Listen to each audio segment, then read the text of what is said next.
मैं राम रख Sharma advocate knowledge about law में आपका स्वागत करता हूं। आज मैं आपके लिए लेकर आया हूं बच्चे, पत्नी, माता पिता भरण पोषण के किन प्रावधानों में और किस प्रकार अधिकारी हैं। पूर्व में भरण पोषण संबंधी मामले असहाय पत्नी, नाबालिग बच्चों तथा माता पिता के लिए सिविल न्यायालयों में मुकदमे चला करते थे, लेकिन वर्तमान में धारा 125 CRPC के तहत आपराधिक न्यायालयों तथा पारिवारिक न्यायालय में याचिका दायर कर भरण पोषण की मांग की जा सकती है। ये बहुत ही स्पीडी रेमेडी है। इसमें भरण पोषण के लिए जिनके पास पर्याप्त साधन नहीं है वो पत्नी, माता पिता तथा बच्चों में अविवाहित पुत्री शामिल है। ये अपने पति, पिता तथा पुत्र से भरण पोषण के अधिकारी हैं। भरण पोषण की राशि पूर्व में जब CRPC में अमेंडमेंट नहीं हुआ था तब 500 रुपये अधिकतम थी। उसके बाद अमेंडमेंट होने पर आय के साधनों पर निर्भर करती है तथा दोनों पक्षों की हैसियत के आधार पर न्यायालय निर्धारित करता है। भरण पोषण की राशि 3 स्थितियों में पत्नी प्राप्त करने का अधिकारी नहीं है। पहली, जब वो अडल्ट्री का जीवन जी रही हो। दूसरा, जब वो बिना किसी उचित कारण के अपने पति से अलग रह रही हो। तीसरा कारण है जब वो आपसी सहमति से पति से अलग रह रही हो। उस स्थिति में पत्नी पति से भरण पोषण के अधिकारी नहीं है।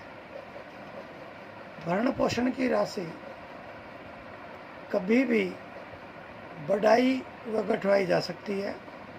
धारा 127 में उसके मॉडिफिकेशन और अल्ट्रेशन का प्रावधान दिया हुआ है। परिस्थितियाँ उत्पन्न होने पर मेंटेनेंस बढ़ाया भी जा सकता है और उसमें बदलाव भी किया जा सकता है। भरण पोषण की जो अर्जी होती है वो कंप्लेंट न होकर याचिका या एप्लीकेशन होती है तथा उसके तहत जो उस आदेश की पालना नहीं करने वाला मुलजिम नहीं होकर रेस्पोंडेंट होता है। भरण पोषण की राशि की अदायगी न करने पर 125(3) में वसूली किए जाने का प्रावधान है तथा वसूली का प्रार्थना पत्र बकाया के लिए 1 साल के अंदर अंदर प्रस्तुत करना आवश्यक है तथा प्रत्येक डिफ़ॉल्ट पर अभियुक्त को 1 माह की सज़ा का प्रावधान, अभियुक्त रेस्पोंडेंट को 1 माह की सज़ा का प्रावधान कानून में दिया हुआ है। इस प्रकार असहाय माता पिता, बच्चे तथा पत्नी अपने पति, पिता व पुत्र से इन प्रावधानों के तहत त्वरित न्याय प्राप्त कर भरण पोषण प्राप्त करने का अधिकारी है। पक्षकार भरण पोषण की अर्जी स्वयं भी दायर कर सकता है, वकील के जरिए भी दायर किया जा सकता है तथा यदि वकील अपॉइंट करने में सक्षम नहीं है तो वो न्यायिक विधिक सहायता से न्यायिक सहायता प्राप्त कर सकता है। इसी प्रकार